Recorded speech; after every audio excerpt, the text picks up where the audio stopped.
Sumatera Utara. Selamat sore pemirsa, kembali Anda menyaksikan Sumatera Utara hari ini, edisi Rabu 3 Januari 2024 bersama dengan saya Muhammad Budi SR. Dan saya Ziva Zahdani. Seperti biasa pemirsa, sejumlah informasi terkini seputar Sumatera Utara telah dirangkum tim redaksi kami untuk Anda. Dan berikut kita awali informasi selengkapnya.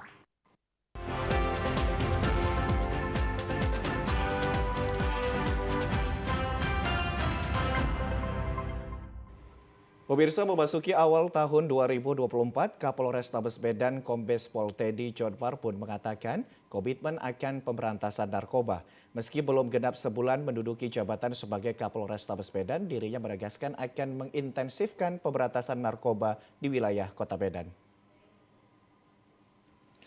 Tercatatnya Provinsi Sumatera Utara sebagai jalur masuk peredaran narkoba dan menduduki angka provinsi tertinggi dalam kasus peredaran narkoba. Hal tersebut menjadi pekerjaan rumah bagi aparat penegak hukum seperti Badan Narkotika Nasional dan Kepolisian. Kapolres Tabes Medan Kombes Pol Teddy Jodmar pun mengatakan dengan tegas komitmennya akan memberantas barang haram yang merusak generasi bangsa ini. Mantan Direktur Kriminal Khusus Polda Sumatera Utara ini mengklaim telah menyiapkan berbagai strategi dalam hal pemberantasan narkoba seperti metode penyabaran sebagai pembeli atau undercover buy, serta berjanji akan lebih mengintensifkan program gerebek kampung narkoba yang selama ini telah berjalan. Selain itu, strategi dengan merazia tempat hiburan malam yang dianggap menjadi tempat rawan peredaran narkoba juga disebut akan dilakukan secara intensif. Ini target Pak Kapolda ya kepada seluruh jajaran. Sejak kemarin menjadi atensi Bapak Presiden yang Bapak Kapolda memerintahkan seluruh Kapolres agar melaksanakan kegiatan razia terhadap peredaran narkoba termasuk dengan program gerebek kampung narkoba. Kapolda mengesan ke kami, ya kami akan berjanji ya tolong saya diingatkan untuk bisa menggerebek kampung narkoba. Kami juga akan mohon dukungan juga dari pemerintahan Kota Medan dan Pak Dandim. Kapolres Tabes Medan juga mengharapkan peran awak media sebagai mitra strategis kepolisian dalam upaya menginformasikan kawasan rawan peredaran narkoba serta menginformasikan kepada masyarakat setiap tindakan pemberantasan narkoba yang dilakukan oleh kepolisian khususnya Polres Tabes Medan. Pemirsa, pengamanan arus lalu lintas di sepanjang Jalan Lintas Sumatera di wilayah Polres Labuhan Batu meliputi Kabupaten Labuhan Batu dan Labuhan Batu Utara berjalan lancar dan kondusif. Selama libur nasional Natal dan Tahun Baru, Polres Labuhan Batu mendirikan 12 pos yang terdiri dari 3 pos pengamanan, 6 pos pelayanan, dan 3 pos terpadu. Sejak berakhirnya operasi Lilin Toba 2 Januari 2024, Satuan Lalu Lintas Polres Labuhan Batu dapat mengatasi tingkat kemacetan dengan berbagai kegiatan pengaturan, penjagaan, dan rekayasa lalu lintas yang dilakukan setiap hari secara berkala. Kasat Lantas Polres Labuhan Batu AKP Johan Kurniawan menjelaskan dalam operasi Lilin Toba kali ini pihak senantiasa melaksanakan kegiatan patroli map secara real time. Hal ini untuk mempermudah mengetahui titik-titik kemacetan yang menyebabkan berbagai faktor, salah satunya adanya kendaraan yang rusak atau mengalami kecelakaan di sepanjang 110 km dari perbatasan Kabupaten Labuhan Batu Selatan hingga perbatasan Kabupaten Asahan. Operasi Lilin kita tahun ini Bang, gimana Bang? Baik, jadi operasi Lilin Toba 2023-2024 telah dilaksanakan pada tanggal 22 Desember sampai dengan 2 Desember selama 12 hari. Dapat tekan adalah tingkat kemacetan. Kenapa? Karena kita melakukan patroli secara real time melalui Google Map. Tidak hanya di kota Rantau Prapat, namun juga di sepanjang Jalin Sum sepanjang 110 km. Terkait kasus kecelakaan selama operasi berlangsung, pihaknya menjelaskan pada operasi Lilin Toba tahun 2023 terdapat peningkatan yakni sebanyak 9 kecelakaan dengan korban meninggal dunia 5 orang. Sedangkan tahun 2022, 3 kejadian laka lantas dengan korban meninggal dunia 1 orang. Pemirsa, pengamanan arus lalu lintas di sepanjang Jalan Lintas Sumatera, Jalinsum di wilayah Polres Labuhan Batu meliputi Kabupaten Labuhan Batu dan Labuhan Batu Utara berjalan lancar dan kondusif. Aksi pencurian ini terjadi saat mobil pemudik dari Medan menuju Pekanbaru Riau parkir untuk beristirahat di sebuah SPBU, tepatnya di Desa Asam Jawa, Kecamatan Torgamba, Kabupaten Labuhan Batu Selatan. Pada hari Selasa tanggal 2 Januari 2024 sekira pukul 4.15 waktu Indonesia Barat. Dua kawanan pencuri ini langsung beraksi memanfaatkan situasi mengambil sebuah tas dari dalam mobil pemudik yang sedang istirahat dan terparkir di sebuah SPBU. Korban yang sadar akan kehilangan barangnya ini langsung melapor ke Polsek Torgamba. Pihak kepolisian yang dipimpin langsung oleh Kapolsek Torgamba dengan sigap melakukan penyelidikan di tempat kejadian perkara. Kanit Reskrim Polsek Torgamba, Ibda Muhammad Rafi Bahedar menjelaskan pihaknya langsung mengidentifikasi dan meringkus pelaku serta mengamankan barang curiannya. Pulang kampung ke Medan, kemudian berakhir liburan dari Medan kembali ke Jambi.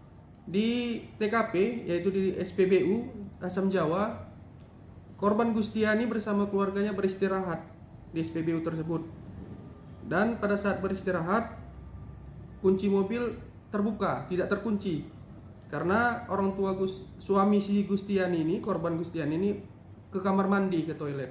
Sehingga ada kesempatan tersebut dimanfaatkan oleh pelaku.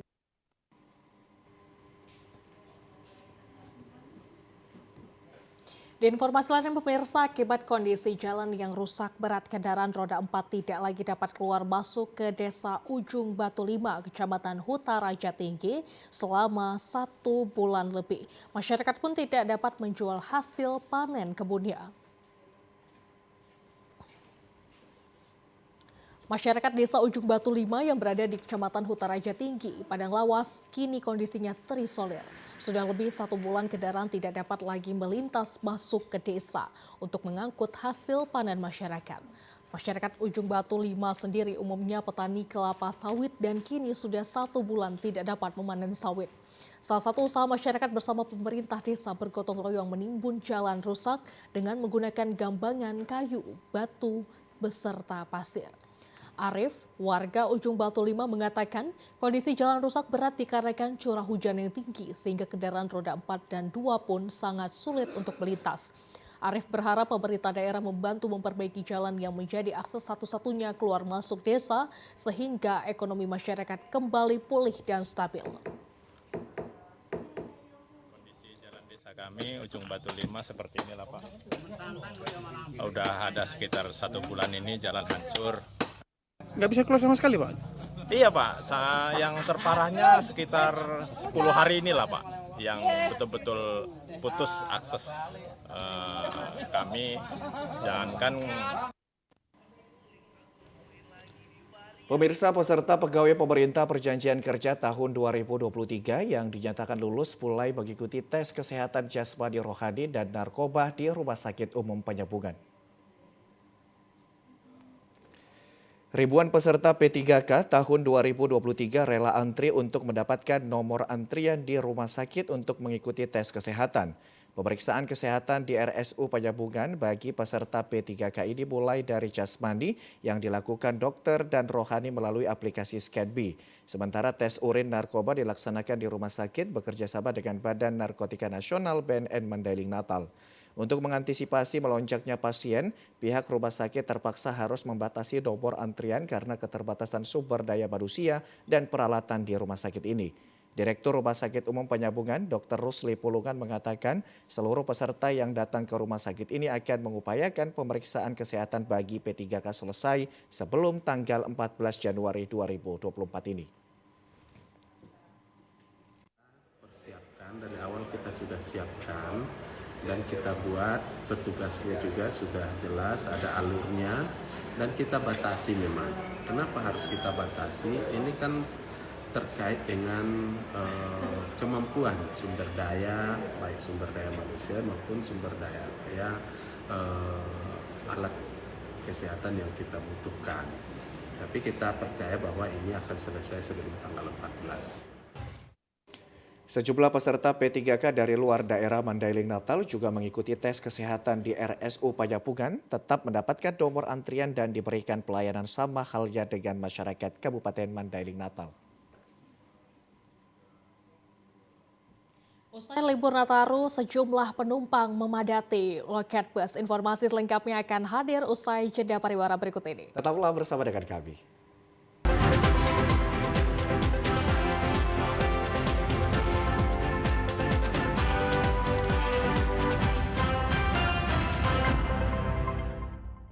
Terima kasih Anda masih bersama dengan kami. Pemirsa, pada arus balik pemudik Nataru di Bandara Kuala Namu Deli Serdang terlihat ramai dipadati penumpang. Namun keramaian penumpang pada puncak arus mudik tidak seramai pada puncak arus balik. Untuk pergerakan penumpang pesawat di Bandara Internasional Kuala Namu Deli Serdang, satu hari setelah tahun baru tercatat sebanyak 19.200 penumpang, baik itu yang datang maupun yang berangkat. Sementara untuk pergerakan pesawat sebanyak 142 pesawat. Di hari kedua tahun baru diprediksi akan menjadi puncak arus balik penumpang. Dalam sistem monitoring angkutan Natal dan Tahun Baru di Bandara Kuala Namu pada 2 Januari 2024 sore tercatat sebanyak 14.200 penumpang dari 132 pergerakan pesawat. Jumlah penumpang pada puncak arus balik ini lebih sedikit daripada puncak arus mudik, yakni 28.211 penumpang. Hal ini dikarenakan pada akhir tahun ini terdapat dua momen hari besar, yakni Natal pada tanggal 25 Desember dan Tahun Baru pada 1 Januari. Hal ini menyebabkan pergerakan arus balik penumpang terbagi menjadi dua sesi, yakni di tanggal 26 Desember dan 2 Januari. Manager Officer in Charge Bandara Internasional Kuala Namu Deli Serdang, Dedi Yuda Negara mengatakan arus balik penumpang di tanggal 26 Desember sebanyak 22.000 penumpang, didominasi keberangkatan domestik tujuan Jakarta, sementara internasional tujuan Singapura dan Kuala Lumpur. Pada tanggal 1 kemarin merupakan hari puncak karena penumpang yang berangkat dan datang dari Bandara Keno itu berjumlah 19.200 penumpang. Para pergerakan pesawat untuk datang dan berangkat lebih kurang 142 pergerakan. 17 sore ini data penumpang yang sudah masuk ke sistem kami di monitoring angkutan Natal dan Tahun Baru telah berjumlah 12.200 penumpang dengan pergerakan pesawat 132 pergerakan pesawat. Pada arus balik libur Natal dan Tahun Baru dihimbau kepada para pengguna jasa penerbangan untuk memastikan memiliki tiket sesuai dengan nama yang bersangkutan dan mempersiapkan segala sesuatu hal untuk dokumen keberangkatan agar tidak terkendala di bandara. Pemirsa, memasuki hari ketiga Tahun Baru 2024, situasi di loket bus di Jalan Sisingamangaraja, Kota Tarutung mulai dipadati penumpang yang akan kembali ke daerah masing-masing. Para calon penumpang yang merupakan pemudik Nataru yang telah usai berlibur di kampung halamannya di Tapanuli Utara yang akan kembali ke kota Medan dan kota lainnya di Sumatera Utara mulai terlihat ramai di loket bus. Seperti halnya di salah satu loket minibus jurusan Tarutung Medan, dari pagi hingga siang terlihat mulai dipadati para calon penumpang di ruang keberangkatan yang akan berangkat dari loket, serta minibus mulai memadati loket bus antara kota tujuan Medan, Siantar hingga Belawan. Selain di pintu masuk Terminal Madia Tarutung, para calon penumpang yang ingin membeli tiket harus rela antri untuk mendapatkan tiket keberangkatan. Sementara itu, menurut sejumlah mandor bus terkait tarif ongkos, hingga saat ini pihaknya belum ada menaikkan tarif ongkos kepada calon penumpang. Diperkirakan lonjakan penumpang akan terjadi pada hari Sabtu dan Minggu. Pemirsa, memasuki sepekan akhir tahun 2024, lokasi objek wisata Tangkahan dipadati ribuan pengunjung yang menghabiskan waktu liburan bersama keluarga. Ribuan warga memilih objek wisata Tangkahan yang berjarak dari kota Medan dengan menempuh waktu sekitar 2 jam. Para pengunjung di lokasi wisata Tangkahan yang berada di Kecamatan Batang Serangan, Kabupaten Langkat, setiap akhir tahun meningkat hingga 100%. Pilihan objek wisata yang dituju tidak menempuh jarak yang begitu jauh dan banyak menyimpan keindahan alam yang masih natural. Begitu juga bagi yang hobi arung jeram, dengan menggunakan ban dalam mobil para pengunjung bisa meluncur bebas mengikuti derasnya air mengintari keindahan sungai. Pemandangan pesona alam batu besar di sekitar sungai dimanfaatkan pengunjung untuk menunjukkan kebolehan melompat dari atas batu ke air dengan gaya akrobatik. Lokasi ini begitu banyak menyimpan keindahan alam yang tersembunyi, bukan saja pemandangan alamnya yang begitu indah, ditambah lagi air yang berwarna kebiru-biruan yang menyajikan wahana air panas yang berada di dalam kebatuan. Menambah keistimewaan lokasi objek wisata tersebut, di lokasi objek wisata ini pengunjung hanya membayar uang masuk Rp3.000. Banyak juga pengunjung yang menikmati keindahan alam Tangkahan dengan bersantai di tenda untuk berteduh sambil menikmati makanan yang dibawa bersama keluarga. Diperkirakan pengunjung terus memadati lokasi objek wisata ini hingga akhir tahun usai. Salah seorang pengunjung tari mengatakan dirinya bersama teman-teman lagi berlibur ke lokasi objek wisata Tangkahan. Objek wisata ini begitu banyak menawarkan keindahan alamnya dan ada juga air panas. Dirinya berharap agar akses jalan menuju lokasi wisata ini harus lebih baik.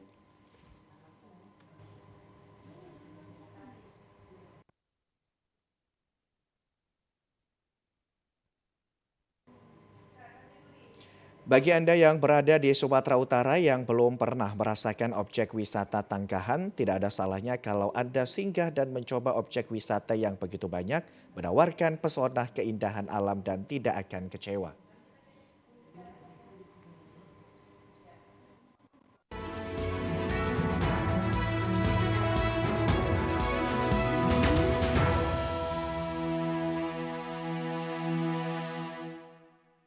Kita ke informasi pilihan rakyat. Pemirsa, ratusan warga di Kabupaten Langkat dilibatkan untuk melipat jutaan lembar kertas suara pemilu 2024.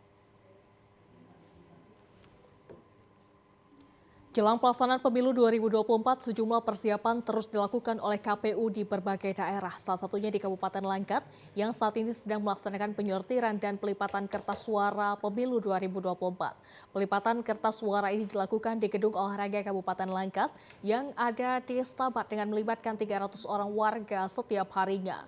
Ketua KPU Kabupaten Langkat Sopyan Sitepu menyatakan proses penyortiran dan pelipatan kertas suara ini berlangsung selama 5 hari. Sebelum proses pelipatan, ratusan warga terlebih dahulu diberikan pengarahan tentang tata cara memeriksa dan melipat kertas suara agar kertas suara yang cacat untuk disortir. KPU Kabupaten Langkat telah menerima sebanyak 2.419.668 lembar kertas suara pemilu yang terdiri dari kertas suara pemilihan DPR RI, DPRD Provinsi, dan DPRD Kabupaten. Sedangkan kertas suara untuk pemilihan Presiden dan DPD hingga saat ini belum tiba di Kabupaten Kabupaten Langkat. Pemirsa, pendistribusian sejumlah logistik pemilu untuk kebutuhan KPU Kabupaten Kota di Pulau Dias dititipkan pada gudang milik perusahaan jasa ekspedisi sebelum tiba di gudang logistik menjadi laporan pengawasan Bawaslu setempat untuk mengukur ada tidaknya pelanggaran di dalamnya.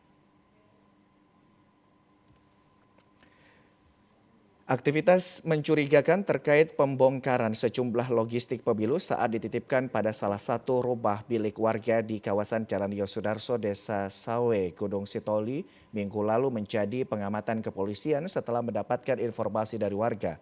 Penyelenggaraan pemilu terpantau dan segera menggeser logistik untuk diteruskan pendistribusiannya ke gudang logistik tujuan pada KPU Kabupaten Kota di Pulau Dias karena dinilai tidak seharusnya dokumen negara itu dititip di luar selain gudang resmi milik Komisi Pemilihan Umum. Pada perkembangannya, setelah aktivitas mencurigakan meskipun tertangani segera hingga kemarin menjadi viral pada pemberitaan media, kini pihak KPU Kabupaten Kota se-Kepulauan Dias menyebut belum mendapat pemberitahuan dari KPU Provinsi Sumatera Utara maupun pihak perusahaan ekspedisi pemegang jasa distribusi sejumlah logistik pemilu yang sudah akan tiba melalui dermaga Pelabuhan Laut Gunung Sitoli. Proses pendistribusian oleh pemenang pengadaan didistribusikan melalui kerjasama dengan PT Pos.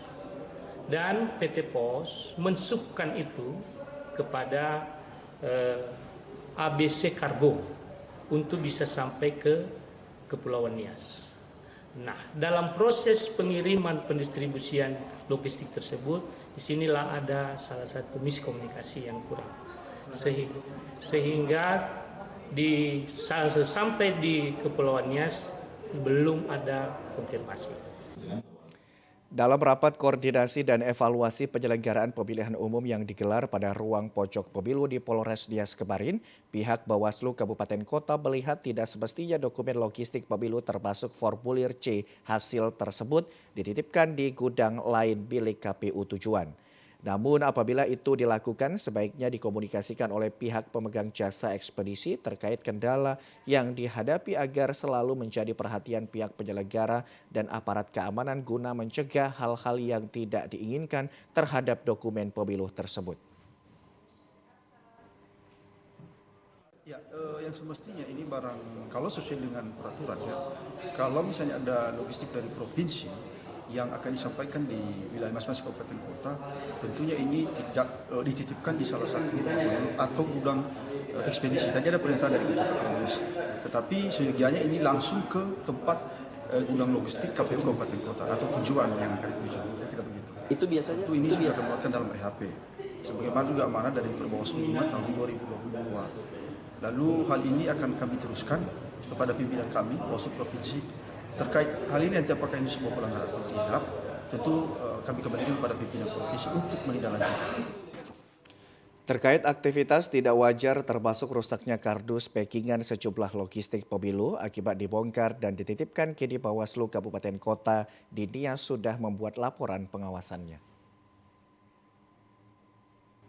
Dari Nias kita ke Taput, pemirsa. Keterbukaan informasi publik menjadi hal yang sangat diharapkan oleh banyak pihak, terutama dalam kesediaan informasi terkait dengan penyelenggaraan pemilu yang tidak bertentangan dengan peraturan perundang-undangan yang disediakan kepada publik.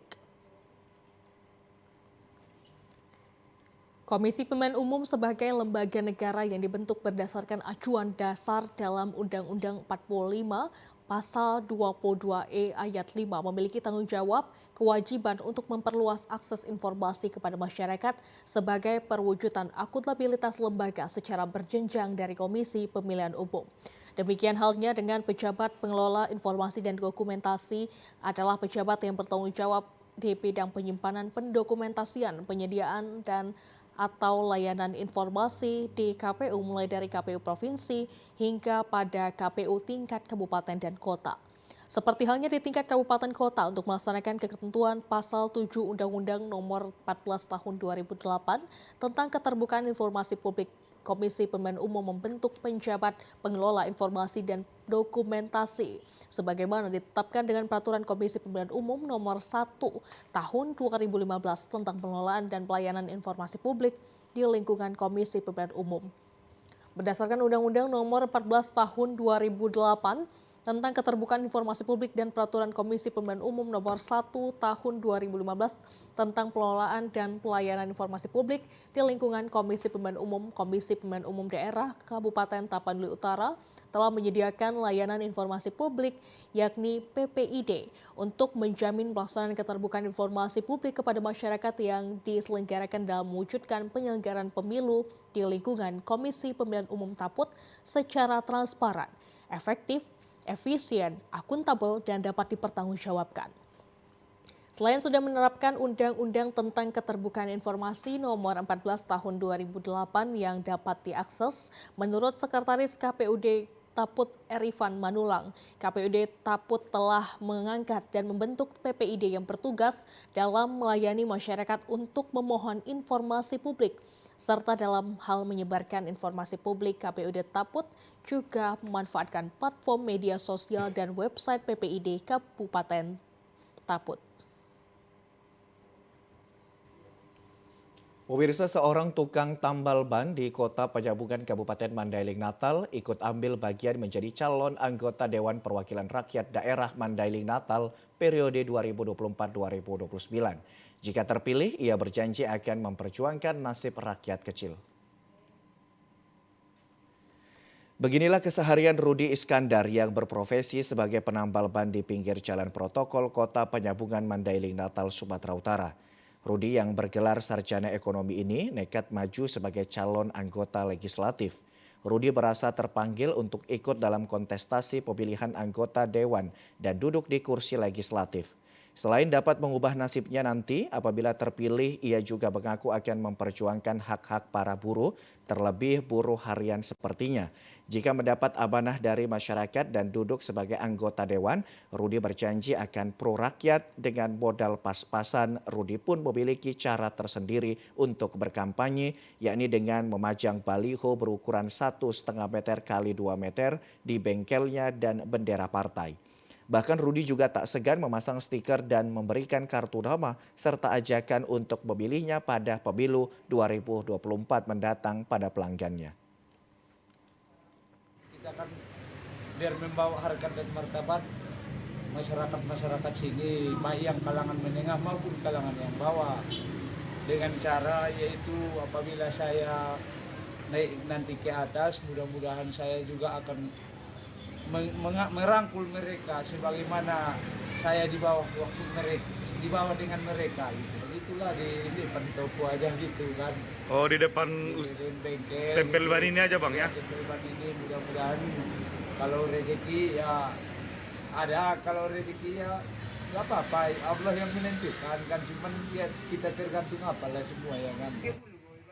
Rudi pun berharap meski tak memiliki modal banyak untuk berkampanye seperti caleg-caleg lain, namun ia optimis dan yakin pada pemilihan anggota legislatif nanti bakalan terpilih mewakili masyarakat kecil. Pemirsa, sejumlah informasi menarik lainnya masih akan hadir usai jeda pariwara berikut ini. Tetaplah bersama kami di Sumatera Utara hari ini.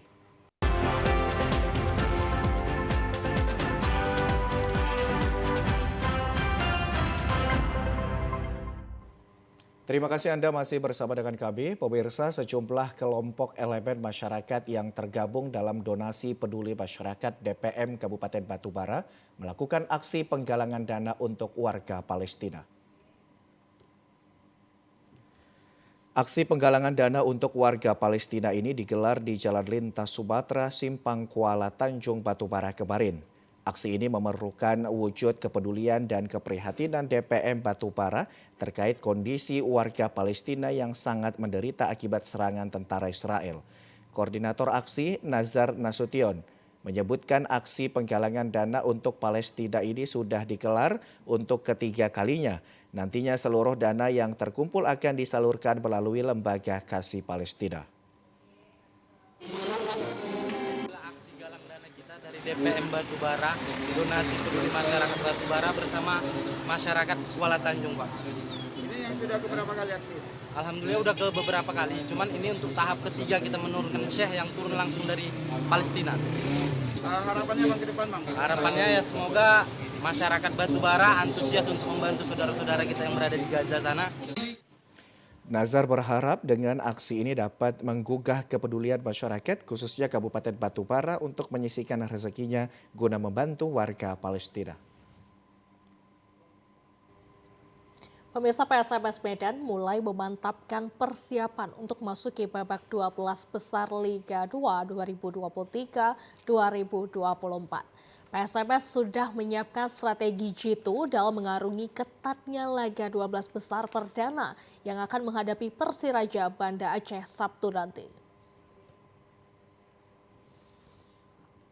Pasca berhasil menahan imbang Sriwijaya FC dengan skor 2-2 di pekan terakhir Liga 2 Grup A beberapa waktu lalu, PSMS Medan dipastikan melenggang ke babak 12 besar Liga 2 dan tergabung dalam satu grup bersama Persiraja, Semen Padang, dan PSIM Jogja. Pelatih kepala Miftahuddin Mukson langsung mempersiapkan anak asuhnya dengan tanding uji coba dan latihan rutin di penghujung tahun 2022 hingga awal 2024 ini. Memasuki babak 12 besar Liga 2 2023-2024, pekan pertama tahun 2024 PSMS pun berlatih intensif di Stadion Baharudin Sregar Lubuk Pakam, Deli Serdang. Selain menaikkan performa, para pemain memusatkan latihan pada bagian teknis dan strategis permainan untuk menghadapi Persiraja nanti pada pertandingan pekan pertama ini. PSMS Medan optimis dapat meraih hasil maksimal dengan menyiapkan strategi jitu melawan masing-masing tim di grup A nantinya.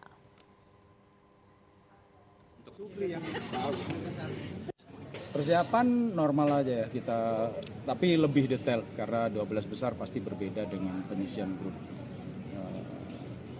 kita sudah tahu, alhamdulillah dengan 3 tim yang sama, 1 tim yang berbeda dari grup 2, tapi semua kita sudah lihat dan sudah ada strategi. Sementara itu, selain menghadapi Persiraja Banda Aceh, PSMS Medan akan bertanding kembali melawan Semen Padang dan tim asal Pulau Jawa yakni PSIM Yogyakarta demi meraih asa promosi ke Liga 1 musim depan.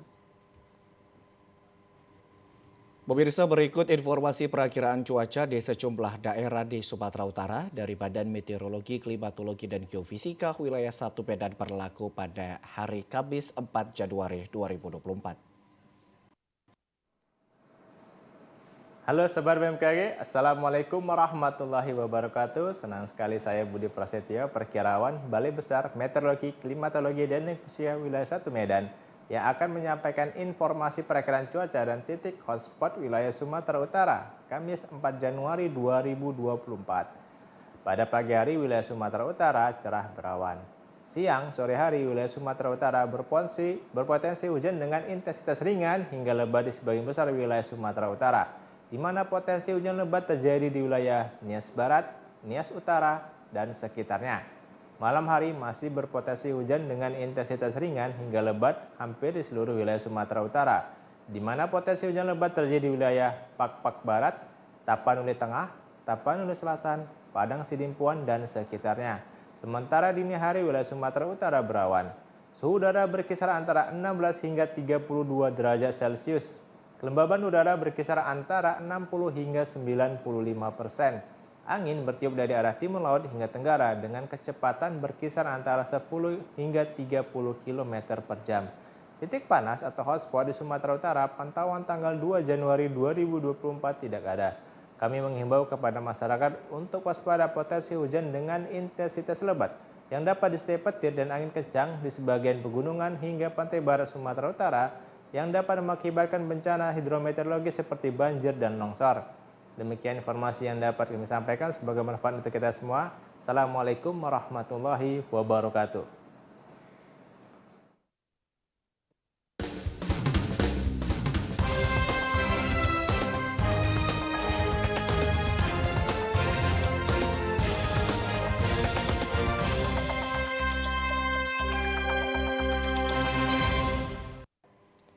Kita ke informasi lintasan Dallas, pemirsa. Ratusan hektar areal persawahan warga di Desa Bukit Langkap, Kecamatan Karangjaya, Kabupaten Musi Rawas Utara terendam banjir. Banjir musiman akibat luapan Sungai Lake dan Sungai Dulu di Desa Bukit Langkap, Kecamatan Karangjaya, Kabupaten Musi Rawas Utara. Di saat tingginya intensitas hujan beberapa waktu lalu tidak hanya merendam sejumlah pemukiman warga, melainkan merendam ratusan hektar areal persawahan. Sejumlah padi yang baru disemai banyak terendam banjir hingga hanyut dan mengalami kebusukan. Salah seorang petani, Mardis, mengaku padi yang baru disemai warga 4 hari yang lalu mengalami hanyut dan mati. Selain menimbulkan kerugian bagi petani, kondisi ini juga menghambat proses tanam padi bagi sejumlah petani di Desa Bukit Langkap. Apalagi banjir kali ini merupakan banjir untuk yang ketiga kalinya merendam sejumlah areal persawahan warga. Untuk semayan padi banyak mati tidak? Oh, banyak mati sekarang, Pak. Mungkin semayan padinya? Ada yang baru 3 hari. Ini baru ada yang baru 5 hari ini, Pak. Pokoknya aku itu baru 5 hari terendam sampai sekarang belum kering gitu. Padi semainya? Padi semainya di lahan semayan kan. Iya. Berarti rugi juga kita berarti? Ya rugi, Pak. Kita akhirnya lagi setelah banyu ini kering kita nyemai lagi. Iya. Jadi kalau istilahnya kemarin itu aku nyemai 3 kaleng, kita kaget banyu ini kering, Pak, kita nyemai lagi 3 kaleng lagi. Proses tanam sudah dilakukan pada Oktober lalu, namun dampak dari banjir warga harus kembali melakukan penyemaian ulang. Dari Muratara, Leo Murat, TVRI Sumsel melaporkan. Pemirsa, musim penghujan, petani di Oku Timur mengkhawatirkan serangan hama keong.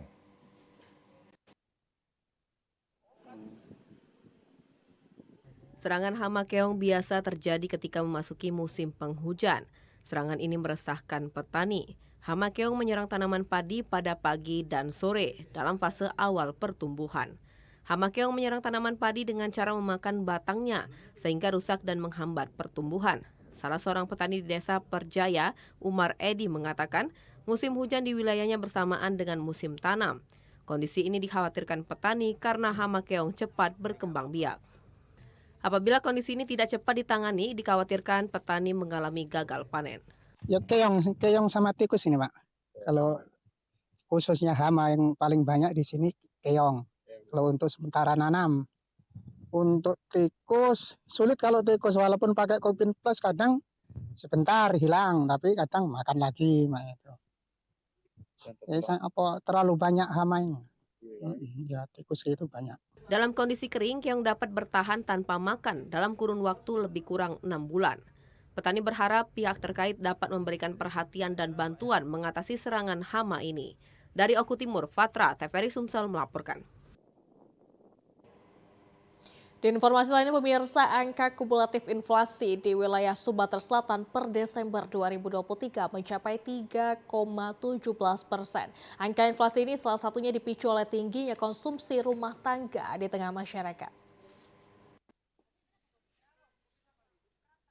Perkembangan harga berbagai komoditas di Sumatera Selatan pada bulan Desember 2023 secara umum menunjukkan adanya kenaikan dan berdampak pada meningkatnya angka inflasi di Sumatera Selatan.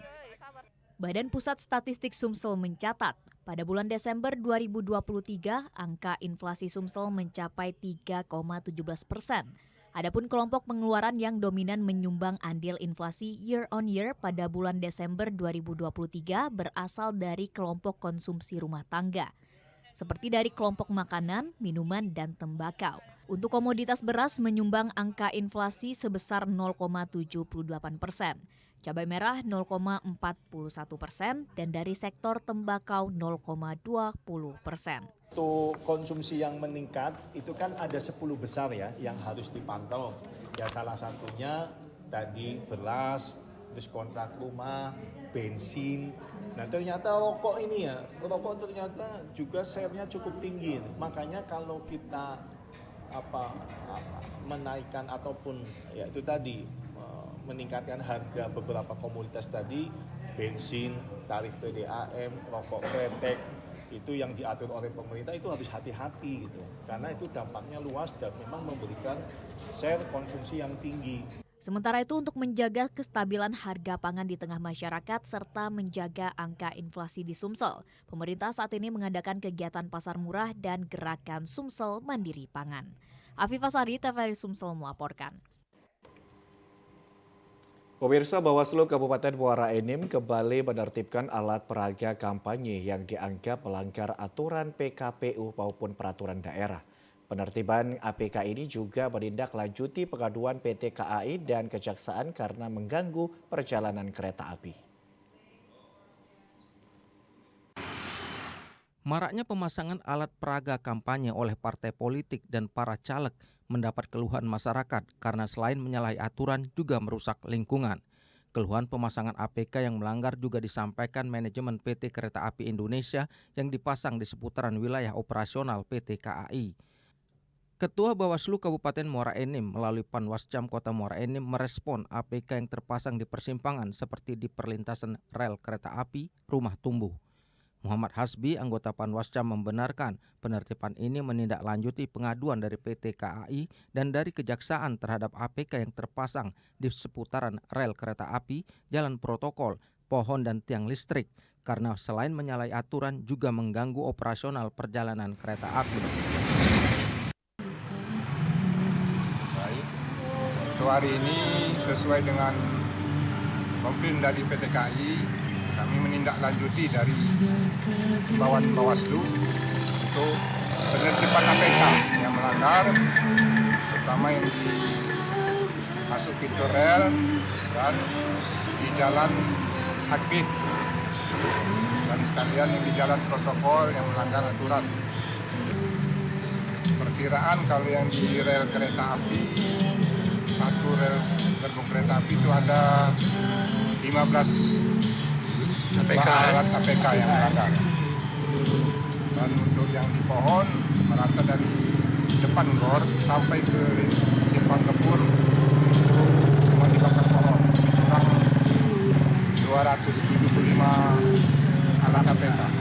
Panwascam mengimbau kepada para peserta pemilu agar mentaati PKPU untuk tidak memasang APK pada tempat yang dilarang.